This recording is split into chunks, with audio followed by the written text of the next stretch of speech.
Et plusieurs haut placés nous disent elle nous a fait un sale coup. C'est-à-dire que globalement, François Legault ne voulait pas de la politique migratoire qu'elle a fait. Elle a fait imposer ça au gouvernement. Il fut un temps, dit-on, où elle s'en vantait. Donc, la catastrophe migratoire, la noyade qu'on connaît aujourd'hui, c'est évidemment Ottawa, mais c'est aussi Christine Fréchette. Bonjour à tous, ça y est, toute la vérité éclate sur les incendies. Avec des enregistrements privés, secrets, accablants du ministre de l'Intérieur qui sont mis en ligne, on va en parler, avec des informations qui sortent, qui viennent des services de pompiers, on va en parler, avec ce déplacement ce jour au Porge, en Gironde, du Premier ministre Nunes, qui se passe très mal, qui pourtant a été complètement bidonné, mais ça se passe mal quand même, qui fait éclater beaucoup de vérités. Car on en a besoin sur les origines des incendies, sur les moyens donnés aux pompiers, mis à leur disposition, sur la lutte réelle ou pas contre les incendiaires. On a besoin de transparence, de vérité, de moyens, et évidemment de soutien aux pompiers. Et il faut que tous ces responsables, et Nunes et Lecornu, s'en aillent. Alors ça réactive plus que jamais ce qui est en train de se passer, de sortir maintenant. Notre grande pétition nationale, soutien aux pompiers, dehors ce gouvernement. Elle est en lien sous la vidéo en description. Elle pose tous les vrais sujets, tous les vrais enjeux, toutes les vraies solutions et la bonne position de principe. Merci de la signer, de la relayer, de la partager. Elle est en lien sous la vidéo en description, cette pétition nationale qui se propage partout en France. Merci à vous. Alors par ailleurs, Lecornu et Macron choquent. Macron par cette une de Paris Match, on en a parlé le 13 août en jet ski. Et le Parisien écrit même ce 14 août, je cite, « Quand la France brûle, le président s'amuse en jet ski à Brégançon ». Et puis vous avez cette visite très pipotée pourtant, vous allez voir, mais très mouvementée quand même. Bravo aux habitants, de Lecornu, le Premier ministre, au Porge ce 17 août. Alors c'est pipoté car Sud-Ouest a révélé le 16 août qu'il avait fait une visite surprise, je cite, au Porge, le 16 août la veille. Visite surprise de Lecornu au Porge, c'est l'exaspération, la colère. Pour préparer cette visite officielle, sauf que on rappelle qu'au Porge, il y a eu 183 maisons détruites sur les 240 du village. Qu'il y a eu la moitié de la forêt communale qui est partie en fumée. Et alors, écrit Sud-Ouest, il a été vu avec le maire vers 16h30, donc ce 16 août, là, ce dimanche, du côté de la plage, souffle une habitante qui n'en revient pas, après avoir découvert l'information sur les boucles WhatsApp avec ses camarades d'infortune. C'est l'incompréhension, la colère, l'exaspération. Ils font ça en douce, sans nous voir. Parce qu'ils savent qu'on avait envie de se faire entendre. Mais ça ne l'aurait sûrement pas mis à son avantage. Et il est revenu effectivement pour la visite officielle le 17 août, hué, j'ai partagé les vidéos, massivement, bravo aux habitants, mais il était dans sa voiture. Il s'est engouffré dans la caserne des pompiers, s'est enfermé là-bas à double tour avec le maire, et pas sorti. Alors là-bas, les gens se disent, mais pourquoi nous, on nous a laissé brûler ? Ils ont une suspicion pour protéger la presqu'île du Cap Ferret. Alors, on n'en veut pas aux habitants du Cap Ferret, ce n'est pas leur responsabilité. Ce sont des choix éventuels gouvernementaux. Cette question lancinante, je cite l'article, que s'est-il vraiment passé ? Alors, depuis le 28 juillet, ils se sont constitués là-bas, on en avait parlé, en collectif devant la justice. Ils étaient d'abord près de 1000, ils sont maintenant plus de 1200 habitants, bravo. Que s'est-il vraiment passé ? France Info en parle dans un article ce 17 août. Je cite, « C'est la colère qui prédomine ». Alors cette habitante compte bien rencontrer les membres du gouvernement lors de leur visite ce 17 août en Gironde, car il vient avec 5 ministres, dont Nunes. Avec d'autres habitants, ils seront habillés en noir pour leur dire qu'on est en deuil. À chaque conversation revient une question lancinante, que s'est-il passé ? Les Porgais, les habitants du Porge, aimeraient savoir pourquoi leur village a été, selon eux, abandonné au feu. Il faut répondre, 1, à la question de la vérité et de la transparence sur ce qui s'est passé. 2, la question des moyens. 3, la France doit à minima doubler ses moyens alloués à la sécurité civile pour les incendies, à minima. Nous avons largement le plus grand massif forestier d'Europe. Il y a des feux. Il faut aussi la vérité sur les causes, sur les choix opérationnels. Évidemment qu'il faudrait lancer à la rentrée une grande commission d'enquête au Parlement. Les Patriotes la réclament depuis le premier jour, des enquêtes judiciaires. Et puis, oui, vu cet enregistrement accablant, le ministre de l'Intérieur Nunes doit démissionner, tout le gouvernement doit partir. Il n'y a aucun problème, c'est pas eux qui éteignent les feux sur le terrain, hein, ce sont les pompiers. Donc ça va pas moins les éteindre. Hein. Par contre, on mettra des gens qui arrêtent de mentir et qui sont responsables. C'est ce qu'il faut en tout cas. De toute façon, il est clair que la Russie, tant qu'on ne lui proposera pas une véritable discussion sur la refonte de la sécurité européenne, la démilitarisation de l'Ukraine, sa reneutralisation, je pense qu'il n'y aura rien à espérer des Russes en termes de cessez-le-feu, même si Zelensky le demande maintenant à corps et à cri, même s'il y a tout un tas d'anciens diplomates ou militaires qui essaient de discuter avec des Russes indirectement et officieusement. Et on voit bien que les Russes présentent désormais, par la bouche de leur ministre des Affaires étrangères, cette guerre comme une guerre contre le nazisme qui renaîtrait en Ukraine, mais aussi en Allemagne, notamment. Et en fait, on voit bien que la Russie n'a plus vraiment l'intention de s'arrêter et qu'il est grand temps quand même que les Européens et les Britanniques et les Américains prennent la mesure des effets de leurs provocations incessantes et en fait combien ils sont de fait désarmés avec la Russie et combien il est urgent de changer de ton, de revenir à de la lucidité, à de la raison et de rechercher une paix urgente. Voilà, parce que la défaite stratégique de la Russie, à mon avis, ça n'est pas pour demain. Deuxième point, c'est l'Iran. Alors, sur l'Iran, là aussi, on voit bien que les Iraniens sont très, très offensifs et n'ont pas l'intention de repartir dans des pseudo-négociations qui n'ont ni queue ni tête, où après, finalement, on les surprend avec de nouvelles attaques. Alors, juste un mot, parce que ça me semble assez saillant.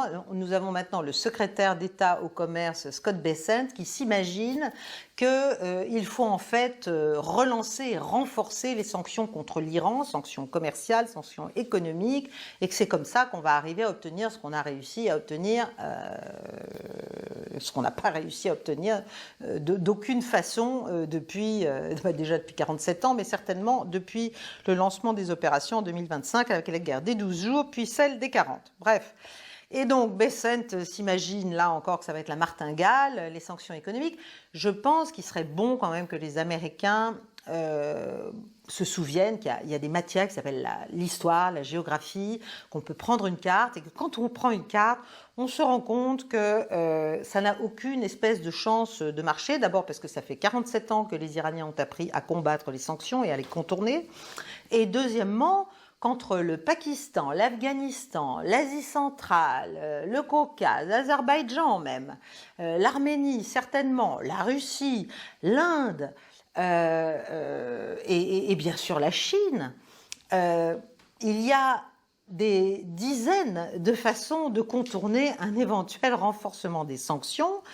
Il y a ceux qui ont besoin du pétrole iranien, les Chinois, les Indiens, quand même pas les moindres, les Pakistanais naturellement, et puis il y a tous les autres qui en ont peut-être moins besoin directement, mais qui feront du commerce avec un pays sous sanctions, même redoublé.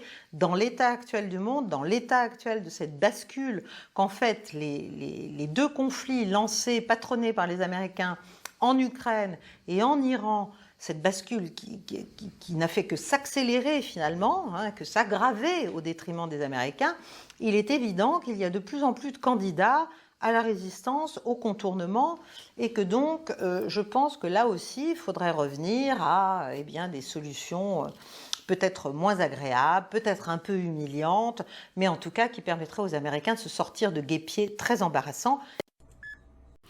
La fin du wokisme qui arrive à vitesse grand V par une personne dont on ne s'attendait pas. Le wokisme a dépassé les bornes, Nicolas. C'est terminé, le wokisme. Non, c'est pas Donald Trump ou la droite américaine qui dit ça. Ce sont les mots de nul autre qu'Alexandra Ocasio-Cortez. Vous savez, la porte-étendard de la gauche américaine, de l'aile plus progressiste du Parti démocrate. Surprenant, vous allez me dire, en effet, très surprenant. Pourquoi? Parce que cette New-Yorkaise de 36 ans qui a connu une montée fulgurante politique depuis son élection au Congrès en 2018, c'est une des figures probablement les plus emblématiques du mouvement woke américain. Alors, qu'est-ce qui se passe? Que s'est-il passé? Ben, ce qui se passe, c'est que Mme Cortez voit la présidentielle de 2028 arriver et elle caresse peut-être l'idée de se présenter pour succéder à Donald Trump.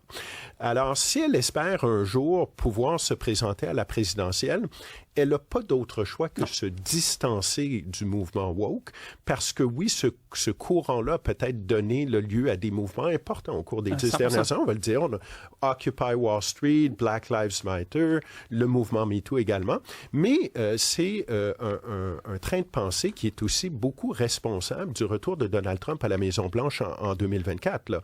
Il ne faut pas oublier les pubs en campagne en 2024 qu'il avait présentés contre Kamala Harris, où il blâmait Mme Harris essentiellement de vouloir financer à même les fonds publics des opérations de transition pour des gens qui sont incarcérés, des trucs comme ça. Ça avait fait extrêmement mal au Parti démocrate. Maintenant, Mme Ocasio-Cortez n'est pas la seule là, à se distancer. Il y a le maire, par exemple, de New York, M. Mamdani, qui est bien connu comme étant quelqu'un de ce mouvement de pensée woke, qui lui aussi récemment disait, ben moi aussi, là, je change d'idée à certains égards. Exactement. Je ne suis plus en faveur du définancement, par exemple, des forces policières, des trucs comme ça. Alors, à voir si cette démarche de Mme Ocasio-Cortez, va réussir. Plusieurs à gauche trouve son 180 degrés un peu fort de café, je dois dire. Facile, on va dire, pour Mme Ocasio-Cortez de sortir du mouvement woke. Je pense que c'est moins facile pour le mouvement woke d'accepter de se faire larguer sur l'autobus par sa porte-étendard. Alors, à suivre, parce que oui, on parle beaucoup des élections mi-mandat au mois de novembre.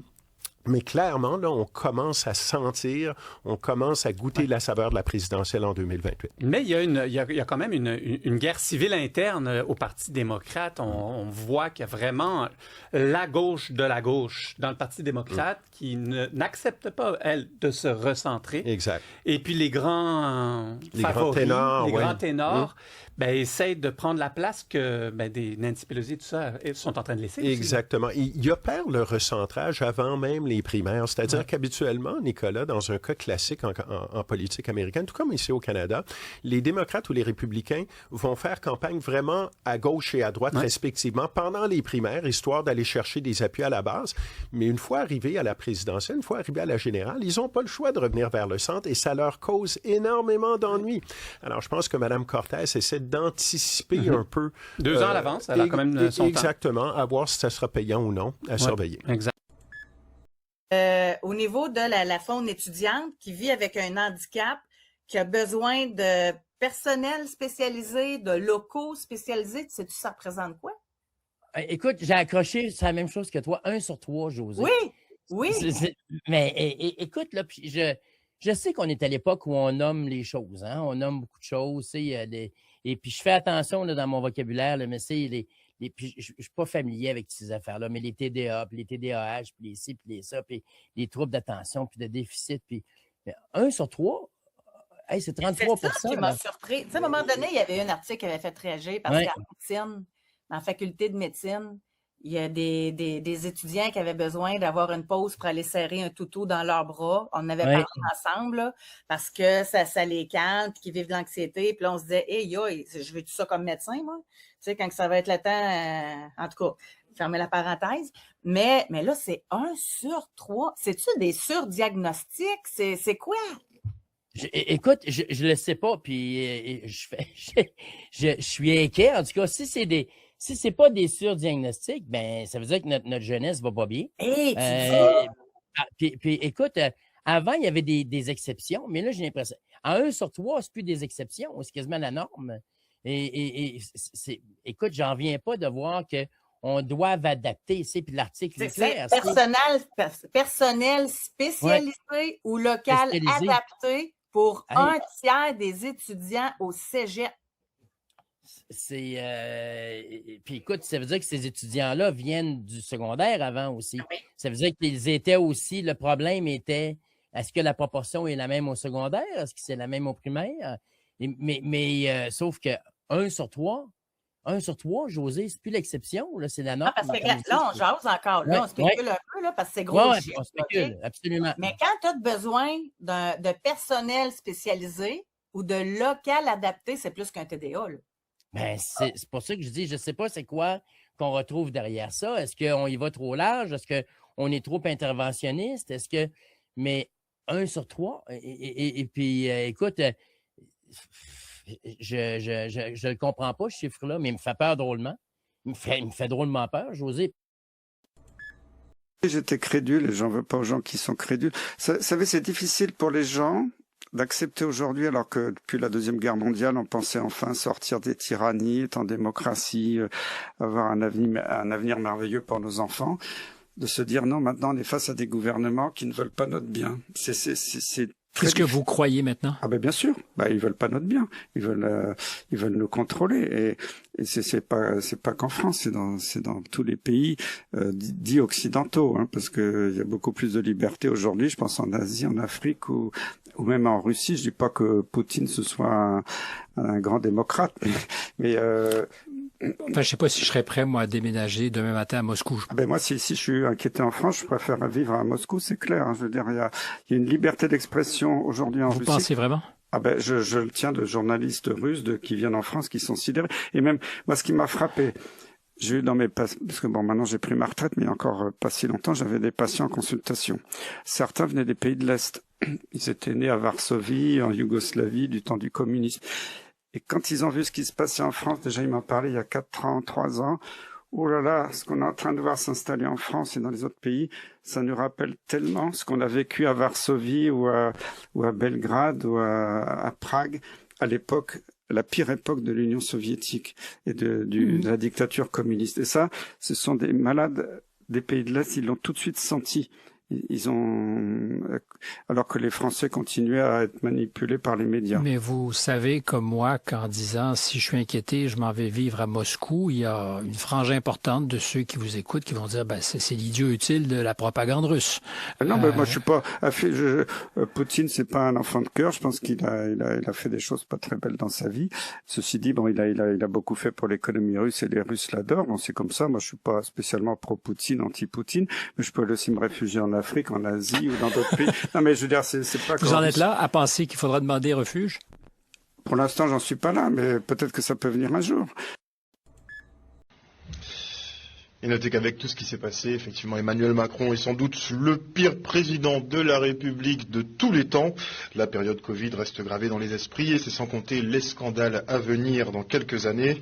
2 ans de coercition, d'obligations, de contraintes, de mesures absurdes sous couvert de révolution scientifique avec un vaccin tout puissant, 2 ans de mensonges, de gabegie financière avec 400 milliards d'euros dépensés pour une maladie qui a moins tué que la gestion de crise en elle-même, 2 ans sans débat contradictoire où des spécialistes et experts en santé ont littéralement mis leurs confrères au banc de la société comme des parias complotistes. Tout ça, ça doit se payer à un moment donné. En 2004, la BBC annonçait que les Maldives allaient être inhabitables à cause de la montée des eaux. En 2004, donc 22 ans après, il y a 12 nouveaux aéroports, plus de 170 hôtels resorts, 2 millions de touristes par an, aucune hausse significative du niveau de la mer depuis les années 80, voilà, donc avec des données satellites. Il n'y a pas 1 centimètre de plus de flotte. Le paradis en péril n'a jamais été aussi prospère, aucun mensonge climatique complètement contredit par le temps. Qui continue encore à croire au réchauffement climatique et à la montée des eaux?